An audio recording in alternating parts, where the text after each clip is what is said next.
පළාත් පාලන ආයතන කාර්යභාරය කියන්නේ ඇත්තටම මම හිතන්නේ හැම පනතකම පිටා පැහැදිලිව කියනවා මොකද්ද කාර්යභාරය. 53ේම ඒ පළාත් පාලන ආයතන වර්ග 3ට මහනගර සභා, සුළු සභා, ප්‍රාදේශීය සභා 3ේම කාර්යභාරය එකම වචනෙන් දක්වලා තියෙනවා. පළවෙනි එක ප්‍රදේශීය ජනතාවගේ සෞඛ්‍ය, ප්‍රදේශීය සෞඛ්‍ය, ආධානාගාර වගේ පොදු උපයෝගිතා සහ මම්මාවත් ඒවා පවත්වාගෙන යාම. ඒ වගේම තවත් වැදගත් දෙයක් කියනවා ඒක තමයි ජනතාවගේ පහසුව සුඛ විහරණය හා සුබ සාධනය. හරි. අපි කිව්වොත් මේ කුණු එකතු කරන එකයි ඊළඟට ලයිට් පාරේ ලයිට් දාන එකයි ආදාහනාගාරේ පවත්වාගෙන යන එකයි නම් මේගොල්ලන්ගේ වැඩේ. ඇත්තටම මේ සබිකව මෙතරම් ගාණක් අවශ්‍ය නැහැ අපිට. හරි. ඇත්ත කතාව. මොකද අපි මේ පෞද්ගලික අවුරුදු දෙකේ තිබ්බේ නැහැ පළාත් පාලන ආයතන රටේ. නමුත් ආදාහනාගාරයක් කඩා වැටලා මේ පුච්ච ගන්න බැරුව තත්ත්වයක් තිබෙන්නේ නැහැ කියලා අපට නම් ලැබුණේ නැහැ. මේ සේවා සැපයීම විතරක් නම් ඇත්තටම ওই තරම් සබික ගාණක් ඕනේ නැහැ. අපි ඇත්තටම සබිකයන්ගේ කාර්යභාරය අපි තාම ලඝු කරලා තිනවා මේකට. එහෙම වුණොත් ඇත්තටම මේ නිලධාරීන්ට කරගෙන යන්න පුළුවන්. නමුත් වැදගත් දේ ඇත්තටම ජනතාවගේ පහසුව සුඛ විහරණය හා සුබ සාධනය කරන ඔන්නේ කාර්යයට තමයි ඇත්තටම අපේ ජනතාවගේ නියෝජිතයන්ගේ මැදිහත් වීමක් වෙන්නේ. ඇත්තටම මම තවත් එකක් කියන්න මම මේ පෞද්ගලිකයේ කල්පනා කරා මේ මහනුවර වෙච්ච තත්වය. ඇත්තටම මේකෙන් පේනවා අපට මධ්‍යම රජයයි හමුදාවයි කියලා හිටියා කියලා ආණ්ඩුකාරයෙක් හිටියා කියලා කරන්න පුළුවන්ද මේ වගේ දේවල්. හරි? මේ වගේ දේවල් කරන්න ඇත්තටම පළාත් සභා පළාත් පාලන ආයතන මට හිතෙනවා ඒවායේ ඒ සභිකයන්ගේ ඒ සක්‍රීය සහභාගීත්වය තිබ්බනම් මම හිතනවා මේක ඊට වඩා සාර්ථකව කරන්න පුළුවන් කියලා. ඒක ඇත්ත මේක සමහරට පශ්චාත් පරීක්ෂණයක් කරලා හිතන්න. නමුත් අපි හිතනවා මේ පළාත් සභා නෑ වැඩ ප්‍රශ්නයක් නෑ පළාත් පාලන නෑ කියලා. නමුත් මම කියන්නේ මේ එදිනෙදා කරන සේවාවන් නෙවෙයි. ඊට එහා යන දේවල් ගත්තාම ඇත්තටම මේ සභාවලට කරන්න පුළුවන් දේවල් අපමණයි. එකක් තියෙන ඒවෙන් කරන්නේ නැති වෙන එක වෙන්න පුළුවන්.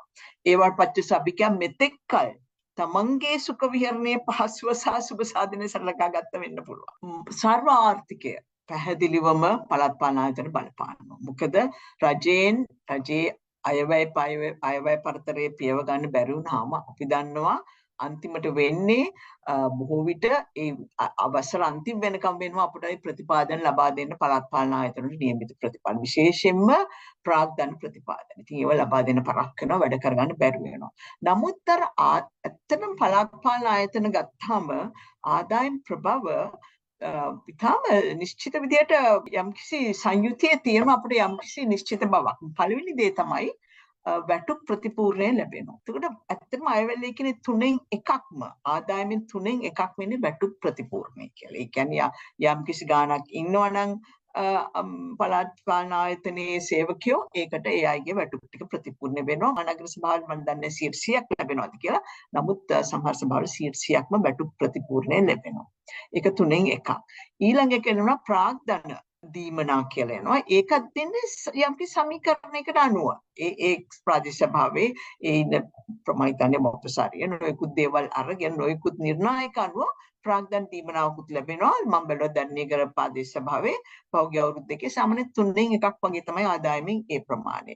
අර තුන්වෙනි කෑල්ල තමයි සභාවෙන් ලබා ගන්න වරිපණම් ඒ දඩ මුදල් උසාවිල ගහන දඩ මුදල් ඇත්තටම ලැබෙන්නේ ප්‍රාදේශීය මේ පළාත් පාලන ආයතනෙ. මොකද අදහස පළාත් පාලන ආයතනෙන් තමයි අර මං කිව්වාගේ මිනිස්සුගේ සුඛ විහරණයේ සුබ සාධනයේ සැලසීම තුලින් අපරාධ අඩු කළා කරනවා කියන බලාපොරොත්තුෙන් තමයි දඩ මුදල් ඒ පළාත් පාලන ආයතනට දෙන්නේ. ඒතකොට ඔය වරිපණම් බදු දඩ මුදල් ඒ වගේ තුනෙන් එකක් තමයි තිබ්බේ. ඉතින් ඇත්තටම මහා ආණ්ඩුවේ අයවැය පියව ගන්න බැරුණොත් ඒ ප්‍රශ්නය එන්න පුළුවන්. නමුත් ඒ වගේම පළාත් පාලන ආයතන වල පුදුම බලතල තමන්ට ස්වයං ආදායම් ඇති කර ගැනීමට. ඉතින් නමුත් වෙන්නේ අපේ පළාත් පාලන ආයතන වල මෙතෙක්කල් ඒකට මම හිතනවා යොමු වෙලා මදි හැමතිස්සෙම තමන්ගේ මහාණ්ඩුවෙන් එන ගාණයි ඒ එකතු කරගන්න යම් කිසි වරිපණම් ප්‍රමාණයකින් ඒ ප්‍රමාණයට සේවාවන් සපයනවා වැටුප් ප්‍රතිපූර්ණය කරනවා යම් කිසි ප්‍රාග්ධන වියදම් කළා යම් කිසි අලුත් වැඩියා කිරීම කරනවා ඊට එහාට යන තත්වයක් නැහැ. ඇත්තටම ග්‍රාමීය ගත්තාම ඇත්තටම මේ අවුරුදු සමයේ අපි දැක්ක ගමේ ගියාම ඇල දොළ ගංගා වලට ඇත්තටම පුදුම විදිහට ආකර්ෂණයක් තියෙනවා මේ අපේ මේ ලංකාවේම මේ සංචාරක ව්‍යාපාරය. ඒ වගේම ඒ වටේ හැදෙන මේ ව්‍යාපාර තියෙනවා. ඒ ඇලදොළ බලන්න එන අයට කාර් පාක් කරන්න තැන් හදලා ඒගොල්ලන්ට කෑම සපයන ඔය වගේ ඇත්තටම ගත්තාම මේ ග්‍රාමීය පළාත් පාලන ආයතනවල හැම එකකම යම්කිසි ස්වභාව සෞන්දර්යය තියෙනවා. ඒකට විශේෂ දේවල් තියෙනවා. මම හිතන්නේ මේ අය ඒක පාවිච්චි කරනවා කියලා. ඒක ආදායම් පැත්තෙන් ගත්තම ඔව් ඉදිරියට එන තත්වය අනුව අපිට තියෙන ආර්ථික අර්බුදයෙන් අපිට ගොඩ එන්න මේ යන්තම් තුලනය කරගෙන යනකොට ඊළඟ මේ ට්‍රම්ප් ටැරිෆ් කියන මේ අසුනාමියක් වගේ දෙයක් එනවා. එතකොට ඒ තත්ත්වයන් යටතේ ආර්ථිකය අමාරු වෙයි. නමුත් ඒ නිසාම මම හිතන්නේ මේ අලුතෙන් එන සභාවලට මම හිතන්නේ කතින් අපේ ජනාධිපතිතුමා වැරදි බලාපොරොත්තුවක් දුන්නා අපේ මේ අලුතෙන් එන සභාවලට මේ ආණ්ඩුවෙන් ප්‍රතිපාදන දෙනවා කියලා. ඇත්තටම මම දන්නවා බජට් එක බැලුවාම බජට් එකේ අපේ පහුගිය 2025 තියෙන අයවැයේ විශේෂයෙන් පළාත් පාලනය සඳහා මේ වගේ ලොකු ව්‍යාපෘති නැහැ. අපි දන්නවා 2010 2015 රජයේ ගමනගමු කියලා ලොකු ආයෝජන කරා. ඒවා කරේ පළාත් පාලන ආයතන හරහා නෙවෙයි. ඒකලේ පළාත් පාලන බල ප්‍රදේශයේ ව්‍යාපෘති කරා ප්‍රාදේශීය ලේකම් කාර්යාලය හරහා. නමුත් ඒ හරහා ප්‍රදේශයට සල්ලි ආවා. ඒ සල්ලි උගක් වියදම් කරන්න පළාත් පාලන ආයතන නැතුව බෑ. පළාත් පාලන ආයතන තමයි ඒ සේවාවන් සැපයුවේ. ඒ නිසා පළාත් පාලන ආයතන වලටත් ඒවයින් යම්කිසි මුදලක් ලැබුණා. ඉතින් ඒවා මේ දැයිලට ගම් පෙරලියක් ආවා 2015 2019 කාලේ ආණ්ඩුවේ. ගම් පෙරලිය කියලා මම බැලුවා බිලියන රුපියල් බිලියන 40ක් මාසෙ 15ක් ඇතුළත වියදම් කරලා තිබ්බා. ඒවා ඔක්කොම ආවේ මේ ප්‍රාදේශීය මට්ටමේ ඇනිකට් හදන්න නොයෙකුත් වගේ ව්‍යාපෘති වලට. ඒ වගේ සල්ලි ආවා ප්‍රාදේශීය ලේකම් කාර්යාල හරහා. ඉතින් මේවා ඇත්තටම මේ ඉදිරියේ බජට් එකේ නැහැ මේ වගේ ලොකු ව්‍යාපෘති. ඒ නිසා ඇත්තටම මේ එන පළාත් පාලන ආයතන වලට අපි ඒවා අනාගතය ගැන කතා කරනවා නම් මම හිතන්නේ මධ්‍යම ආණ්ඩුවෙනුත් කාගෙනුත් දෙන්න ඕන වැදගත් පණිවිඩයක් තියෙනවා. ඒක තමයි ඇත්තටම ස්වයං ආදායම් උත්පාදනයට යන්න ඕන. ඒක නැතුව අපිට ඉස්සරහට යන්න අමාරු වෙනවා කියන එක. මම මෙතනදී මට කතාවක් මතක් වෙනවා. හිටපු ජනාධිපති ප්‍රේමදාස මහත්තයා කිව්වලු යම්කිසි ප්‍රධාන මහනගර සභාවක නගරාධිපති ධූරයට කවුද දාන්නේ කියන එකද කීප දෙනෙක්ගේම උනන්දුව තිබ්බලු. එයා කිව්වලු හරි මට කියන්න මේ ඒ කාලෙත් යම්කිසි මධ්‍යම රජයෙන් දෙන ඒක මම දැන් ධර්මසිරි මහත්තයාට මතක ඇති කියන්න පුළුවන් ඇති යම්කිසි ලබා දෙන ප්‍රතිපූර්ණයක අඩුවක් අයින් කරනවා කියලා අයින් කරන්න තිබෙනවා කියලා තිබ්බා. හරි ඔකට මේ අඩු වෙන ආදායම උත්පාදනය කරන්න යම්කිසි මාර්ගයක් කියන එක කියනට මම නගරාධිපතිකම අපේ පක්ෂයෙන් නගරාධිපතිකම දෙනවා කියලා තියෙනවා. ඉතින් ඒ වගේ මම හිතන්නේ මේ අවස්ථාවෙත් අපේ ජනාධිපතිතුමාටත් පක්ෂ නායකයන්ටත් මම හිතන්නේ සභාපතිකමට කාවරි තෝරගන්නවා නම් අපි දන්නවා කාට හරි මේ යම්කිසි පක්ෂයකට බහුතරයක් ලැබුණොත් ඒ පක්ෂයෙන් යෝජනා කරන්න පුළුවන් මේ කවුද සභාපති කියලා. නැත්තම් මම හිතන්නේ ඔව් ඒකට බලපෑමක් කළා සභාපතිපත් කරන්න පුළුවන්. ඉතින් එතනදී මම හිතා වැදගත්. කවුද මේ මොන වගේ අයද කියන එක මේ සභාවලට ඇත්තටම කාර්යක්ෂම ස්වයං ආදායම උත්පාදන මාර්ග එක්ක යන්න පුළුවන් කෙනෙක් තෝරගන්න එක ඉතා වැදගත්. ඒ නිසා මම හිතන්නේ ඔබ කිව්වාගේ ඉතාම ආර්ථික අර්බුදයක් තියෙනවා. ඒක උග්‍ර වෙලා තියෙනවා මේ අලුත් මේ තීරු බදු ප්‍රශ්න නිසා ගෝලීය වශයෙන් බලපාන. නමුත් ඒ නිසා අපේ පළාත් පාලන ආයතන වලට ඒ ලැබෙන ඒ සමීකරණ අනුව ලැබෙන ප්‍රාග්ධන දීමනා ඒ වගේ වැටුප් ප්‍රතිපූර්ණ ඇත්තටම මම තව එකක් කියන්නේ වැටුප් ප්‍රතිපූර්ණය 2028 වෙනකොට ඇත්තට මේක අයින් වෙන්න තමයි නියමිත. මොකද අපිට 2028 වෙනකොට අපි අපේ ණය ගෙවන්න පටන් ගන්න ඕනේ. එතකොට ඇත්තට මේ යම් වැටුප් ප්‍රතිපූර්ණ කියන ඒවාත් අඩු වෙන්න තමයි නියමිත තියෙන්නේ. ඉතින් ඒක තමයි පළාත් පාලන ආයතන වල පැවැත්මට ඒවායේ ස්වයං ආදායම උත්පාදනය ඉතා වැදගත්. මම හිතන්නේ පළාත් පාලනයේ අනාගතය ගැන කතා කරනවා නම් ආදායම වශයෙන් කතා කරනවා නම් අපි මේක ගැන සැලකිලිමත් වෙන්න ඕන.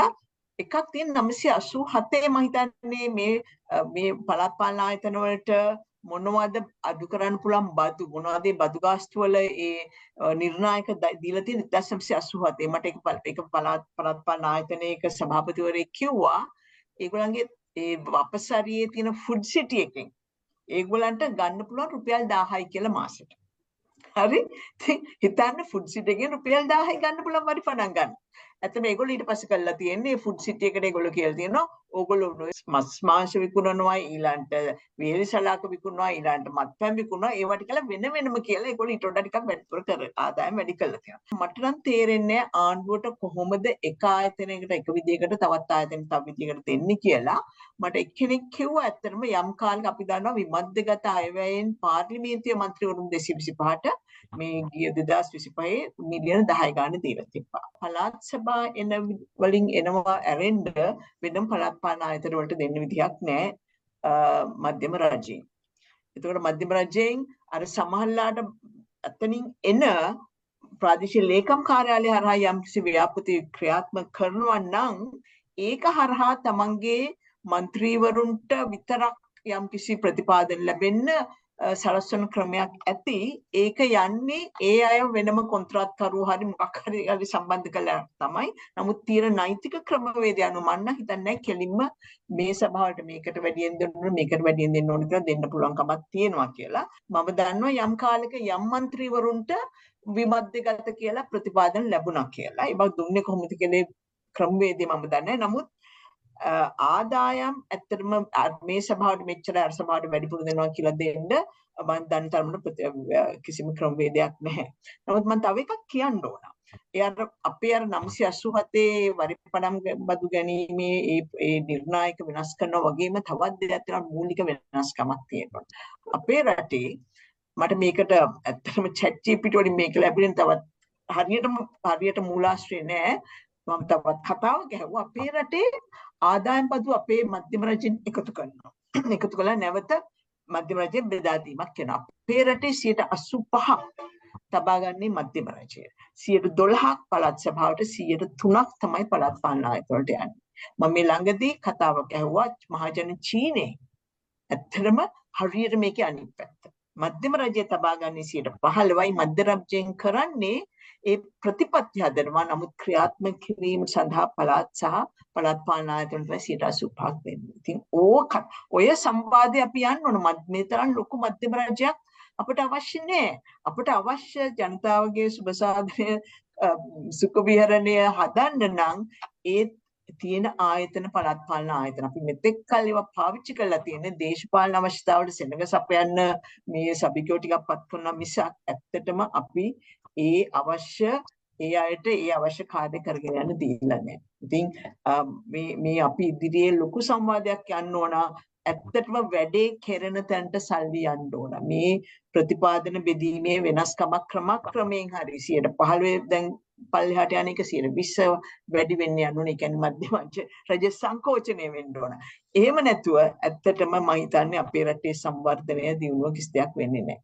ඉතින් මට කියන්න තියෙන ආදායම් ගැන මම ආයෙ නැවත ටිකක් ස්වයං උත්පාදන යන්න ඕනේ. ඒකට තව පුළුවන් තරම් මධ්‍යම රජයෙන් අර පනත වෙනස් කළා ඊට වඩා බදු අය කර ගැනීම ඊට මොකද ඒකට බදු අය කිරීමේ ගාන ඉහළලා දැම්මොතින් ඒක එක පළාත් පාලන ආයතන වෙනම කරන්න ඕන දෙයක් නැහැ. නීතිය මේකට තියෙනවා. ඒකට අයිතිය දැන් තියෙන මම හිතන්නේ වරිපණම් බදු ආදායම් ඉතාම අඩු මට්ටමක තියෙන ඒක වැඩි කරන්න ඕනේ. ඒ වගේම අපි දීර්ඝ කාලීනව හිතන්න ඕන.